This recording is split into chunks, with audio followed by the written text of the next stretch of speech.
प्रभु तेरी वाणी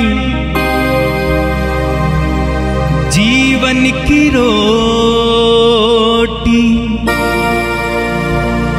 नयनों की ज्योति,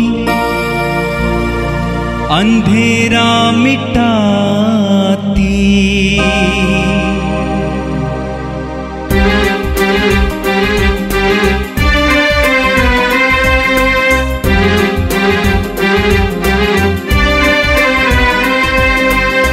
प्रभु तेरी वाणी जीवन की रोटी, नयनों की ज्योति, अंधेरा मिटाती।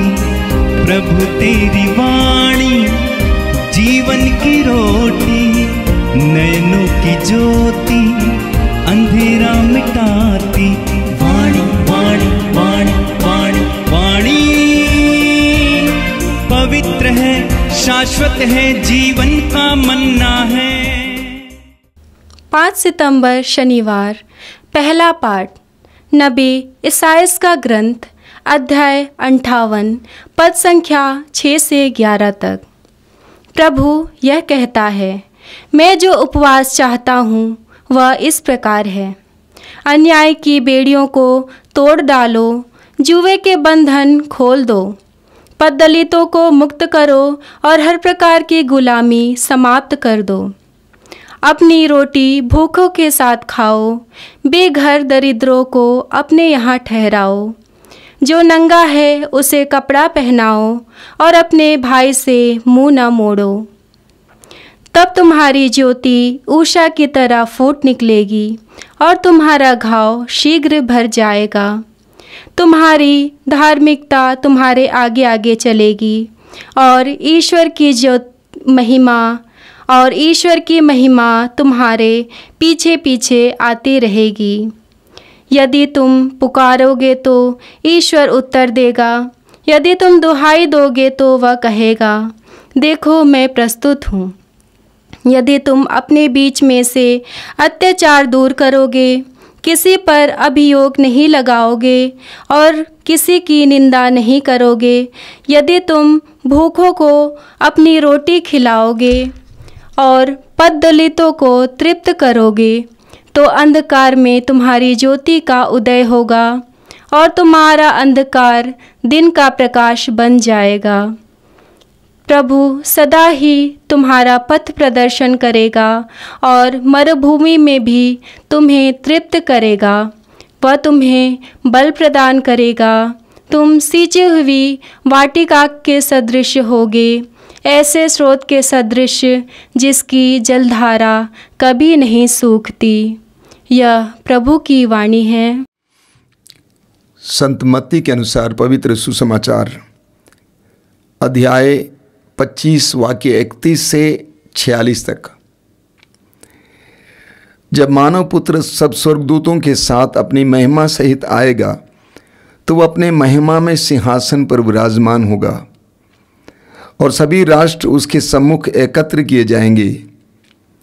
जिस तरह चरवाहा भेड़ों को बकरियों से अलग करता है, उसी तरह वह लोगों को एक दूसरे से अलग कर देगा। वह भेड़ों को अपने दाएं और बकरियों को अपने बाएं खड़ा कर देगा।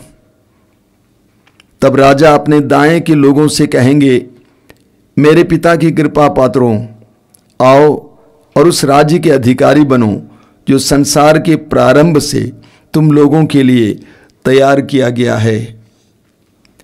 क्योंकि मैं भूखा था और तुमने मुझे खिलाया, मैं प्यासा था और तुमने मुझे पिलाया, मैं परदेशी था और तुमने मुझको अपने यहाँ ठहराया, मैं नंगा था और तुमने मुझे पहनाया, मैं बीमार था और तुम मुझसे भेंट करने आए, मैं बंदी था और तुम मुझसे मिलने आए।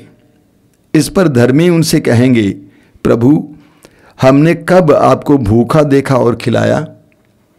हमने कब आपको परदेशी देखा और अपने यहाँ ठहराया? कब नंगा देखा और पहनाया? कब आपको बीमार या बंदी देखा और आपसे मिलने आए? राजा उन्हें ये उत्तर देंगे, मैं तुम लोगों से कहता हूँ, तुमने मेरे इन भाइयों में से किसी एक के लिए, चाहे वो कितना ही छोटा क्यों ना हो, जो कुछ किया वह तुमने मेरे लिए ही किया है। तब वे बाएं के लोगों से कहेंगे, शापितों, मुझसे दूर हट जाओ, उस अनंत आग में जाओ जो शैतान और उसके दूतों के लिए तैयार की गई है। क्योंकि मैं भूखा था और तुम लोगों ने मुझे नहीं खिलाया, मैं प्यासा था और तुमने मुझे नहीं पिलाया, मैं परदेशी था और तुमने मुझे अपने यहाँ नहीं ठहराया, मैं नंगा था और तुमने मुझे नहीं पहनाया, मैं बीमार और बंदी था और तुम मुझसे मिलने नहीं आए। इस पर वे भी उनसे पूछेंगे, प्रभु, हमने कब आपको भूखा, प्यासा, परदेशी, नंगा, बीमार या बंदी देखा और आपकी सेवा नहीं की? तब राजा उन्हें उत्तर देंगे, मैं तुम लोगों से कहता हूं, जो कुछ तुमने मेरे छोटे से छोटे भाइयों में से किसी एक के लिए नहीं किया, वह तुमने मेरे लिए भी नहीं किया। और ये अनंत दंड भोगने जाएंगे, परंतु धर्मी अनंत जीवन में प्रवेश करेंगे। ये प्रभु का दिव्य सुसमाचार है। क्रिस्त प्रभु की जय। मेरे प्रिय भाई और बहनों, आज का दिन हम सब के लिए एक बहुत महत्वपूर्ण दिन है। आज हम दीनों की मां मदर तेरेसा का त्योहार मनाते हैं। मदर तेरेसा सारे विश्व के लिए प्रिय मां थी और विशेष करके हम भारतीयों के लिए बहुत ही प्रिय। उन्होंने हमारे सामने बहुत सारे ऐसे कार्य किया है जो आज हमारे लिए एक बहुत बड़ी चुनौती और एक बहुत बड़ा उदाहरण और प्रोत्साहन वर्धक बात है। मदर तेरेसा का जन्म 1910 में यूगोस्लाविया में हुआ था। 18 साल की उम्र में उन्होंने लोरेटो धर्म समाज में प्रवेश किया और 1929 में वे भारत आए और उस समय से लेकर 17 साल तक उन्होंने स्कूल में काम किया, सेवा का कार्य। लेकिन 1946 में जब वो गंभीर रूप से बीमार पड़ गई थी और विश्राम करने के लिए कलकत्ता से वो जा रही थी दार्जिलिंग, और जब वो ट्रेन में बैठी हुई थी उस समय उनको एक विशेष अनुभव प्राप्त हुआ। उनको प्रभु की आवाज़ सुनाई दी, मैं प्यासा हूँ। और उनको कलकत्ता की गलियों में रहने वाले गरीब से गरीब जनता की याद आई। वो बहुत भाव विभोर हो गई थी।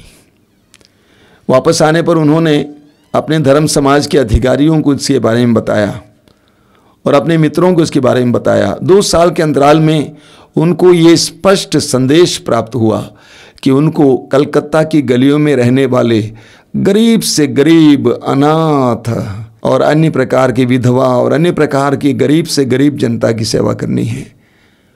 1948 में उन्होंने कॉन्वेंट छोड़ दिया और वो कलकत्ता की गलियों में आकर रहने लगी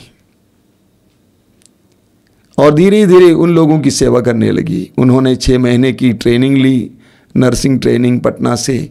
उसके बाद उन लोगों को लगातार सेवा देते रही और उनके पीछे एक बहुत बड़ी सेना जैसा समुदाय लग गया। आज वो धर्म समाज है, missionaries of charity, mother Teresa की सिस्टर लोग संसार भर में काम करते हैं।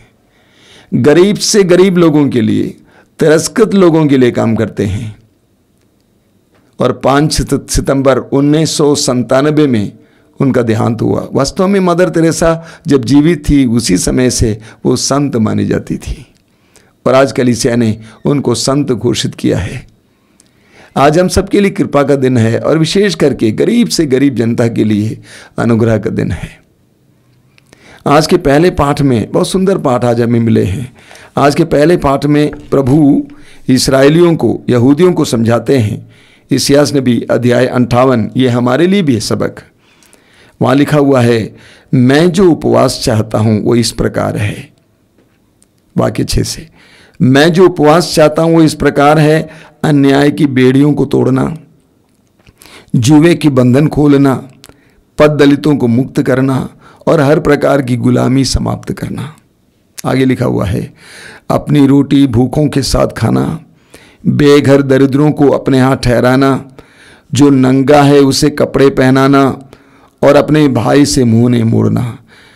तब तुम्हारी ज्योति उषा की तरह फूट निकलेगी और तुम्हारा घाव शीघ्र भर जाएगा और तुम्हारी धार्मिकता तुम्हारे आगे आगे चलेगी और ईश्वर की महिमा तुम्हारे पीछे पीछे आती रहेगी। वास्तव में मदर तेरेसा ने यही किया। हम सभी लोग धर्मी हैं, धार्मिक क्रियाकर्म करते हैं, लेकिन बाइबल को गहराई से अध्ययन करने से हमें इस बात का पता चलता है कि हमारी धार्मिकता एक दूसरे के प्रति रिश्ते में प्रकट होना चाहिए, एक दूसरे के प्रति रिश्ते में प्रकट होना चाहिए। हम लूकस के सुसमाचार के अध्याय 1 में पढ़ेंगे, जब माता मरियम को स्वर्गदूत ने संदेश सुनाया और कहा कि पवित्र आत्मा पर उतरेगी, सर्वोच्च शक्ति की छाया पर पड़ेगी। उसके बाद मां मरियम पवित्र आत्मा से भर गई। मालूम उनके जीवन में क्या हुआ?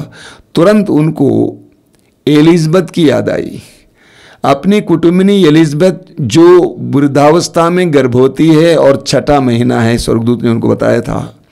अचानक उनकी याद आई और उनकी सेवा करने के लिए वो चल पड़ती हैं। पवित्र आत्मा हमें दूसरों के प्रति संवेदनशील बनाता है। जितना हम प्रभु के करीब आएंगे उतना प्रभु हमें दूसरों के दर्द पीड़ाओं को समझने के लिए कृपा देता है। मां मरियम एलिजबेथ से मिलने और उनकी सेवा करने के लिए चल पड़ती है, शीघ्रता से चल पड़ती है, क्योंकि उनके दिमाग में, उनके दिल में उनके प्रति संवेदना उत्पन्न हुई। वास्तव में हमारी आध्यात्मिकता की पहचान ये संवेदना है। हम जितना प्रभुमय बनते जाते हैं उतना हम दूसरों को प्रेम करने लगते हैं। इसलिए प्रभु यीशु ने कहा है, मार्कुस अध्याय 12 उसके वाक्य 29, 30, 31 में प्रभु ने कहा है कि सबसे बड़ा नियम यह है, अपने प्रभु ईश्वर को सारी बुद्धि से, सारी शक्ति, सारी आत्मा से प्यार करो और अपने पड़ोसी को अपने समान प्यार करो। ईश्वर के प्रति हमारा प्रेम पड़ोसी के प्रति हमारे प्रेम के द्वारा प्रकट होता है। योहन को सुनिए, 1 योहन अध्याय 4 उसके वाक्य 20 में योहन कहता है, अगर कोई कहता है कि मैं प्रभु से प्यार करता हूं और अपने भाई से बैर करता है तो वो झूठा है। क्योंकि यदि हम अपने भाई से जिसको हम देखते हैं प्यार नहीं कर सकते, तो प्रभु से जिसको हम नहीं देखते हैं प्यार नहीं कर सकते हैं। तो पवित्र आत्मा हमारे अंदर कार्य करने लगता है तो हमारे अंदर संवेदना आती है। आपने सुना है लूकस के सुसमाचार के अध्याय 16 में एक धनी और गरीब के बारे में हम पढ़ते हैं। धनी बहुत ही धनी था, बहुत ही धनी था, अय्याशी की जिंदगी जीता था, दावत उड़ाया करता था, लेकिन उसी के गेट के सामने एक गरीब पड़ा रहता था, उसका नाम था लाजरुस, और जिसके शरीर में घाव थे, कुत्ते आके चाटते थे। लेकिन धनी ने उसका ख्याल नहीं किया, उसके प्रति उसका ध्यान नहीं गया और उस गरीब की पीड़ा के बारे में उसने कभी सोचा नहीं। वचन में लिखा हुआ है, दोनों मर गए और लाजरुस इब्राहिम की गोद में पहुंचाया गया स्वर्गदूत द्वारा, और धनी मर गया और अथाह गर्त में चला गया, नरक चला गया। संवेदनशीलता की कमी। मत्ती के सुसमाचार के अध्याय 10 में प्रभु यीशु एक सुंदर दृष्टांत सुनाते हैं, भले समारी का दृष्टांत। एक इंसान जो डाकुओं के द्वारा मारा गया, पीटा गया और सड़क पर डाला गया, और वहाँ से कई लोग गुजरते हैं, विशेष करके पुरोहित गुजरते हैं, लेवी गुजरते हैं, लेकिन उनके अंदर उनकी उस इंसान के प्रति दया नहीं थी, संवेदना नहीं थी। लेकिन एक गैर यहूदी समारी वहाँ से गुजरता है, उसके दिल में उस भाई के प्रति दया उभरती है, वो हमदर्द होता है, उसको ले जाता, उसकी सेवा करता है। तो प्रभु कहते हैं कि तुम्हारा उपवास इस प्रकार का होना चाहिए, दुखियों को दिलासा देने वाला, दरिद्रों को खिलाने वाला उपवास। हमारा अध्यात्म इस प्रकार का होना चाहिए। कभी कभी हम लोग अपने अध्यात्म में इन सारी बातों का ख्याल नहीं करते हैं। और आज के सुसमाचार में प्रभु यीशु ने हमें सिखाया है, मत्ती के अध्याय 25 से अंतिम न्याय के बारे में बहुत सुंदर है। वहाँ पे प्रभु स्पष्ट शब्दों में समझाते हैं हमें अंतिम न्याय कैसे होगा, यानी हमारा न्याय कैसे होगा, इसके बारे में प्रभु स्पष्ट शब्दों में समझाते हैं। प्रभु कहते हैं, देखिए बहुत सुंदर है, आपने स्वयं सुना है। प्रभु कहते हैं, मैं भूखा था और तुमने मुझे खिलाया, मैं प्यासा था और तुमने मुझे पिलाया, मैं परदेशी था और तुमने मुझे अपने यहाँ ठहराया, मैं नंगा था और तुमने मुझे पहनाया, मैं बीमार था और तुम मुझसे भेंट करने आए, मैं बंदी था तुम मुझसे मिलने आए। तो धर्मी पूछेंगे, प्रभु हमने कब आपको भूखा देखा? अंत में प्रभु कहते हैं, वाक्य 40 में बहुत सुंदर वचन है, मैं तुम लोगों से कहता हूं, तुमने मेरे इन भाइयों में से किसी एक के लिए, शब्द का ख्याल कीजिए, तुमने मेरे इन भाइयों में से किसी एक के लिए, चाहे वो कितना ही छोटा क्यों ना हो, जो कुछ किया वो तुमने मेरे लिए किया। मेरे इन भाइयों में से, प्रभु यीशु जो दरिद्र हैं, पीड़ा में हैं, रोगी हैं, निर्वस्त्र हैं, परदेशी हैं, उनको प्रभु यीशु मेरे कहते हैं, मेरे इन भाई। ओ, मुझे लगता है कि हम विश्वासी लोग प्रभु की शिक्षाओं को अच्छी तरह से नहीं सुने हैं। हम बहुत सारी धार्मिक क्रिया करने को तैयार हैं, गिरजाघर के लिए, मंदिर मस्जिद के लिए लाखों करोड़ों देने के लिए तैयार हैं, लेकिन हम उन गरीबों और लाचारों में यीशु को देखने में अक्षम हैं, सक्षम नहीं हैं। मदर तेरेसा ने गरीबों और लाचारों में यीशु को देखा। वास्तव में मत्ती के सुसमाचार के अध्याय 25 का ये हिस्सा, ये भाग मदर तेरेसा के जीवन में पूर्ण होता है, प्रमाणित होता है। उन्होंने गरीबों में यीशु को देखा। एक बार एक संवाददाता ने मदर तेरेसा से कहा कि मदर, ये काम हम भी नहीं कर सकते, हमको सैकड़ों डॉलर मिल जाएं, हम ये काम नहीं कर पाते। मदर ने कहा, मुझे हजारों मिल जाएं तब भी मैं ये काम नहीं करती। तो उनसे पूछा कि तो आप क्यों कर रहे हैं? उन्होंने कहा, मैं इनमें यीशु को देखती हूं, मैं इनमें यीशु को देखती हूं। और उन्होंने अपनी बहनों को भी ये सिखाया है।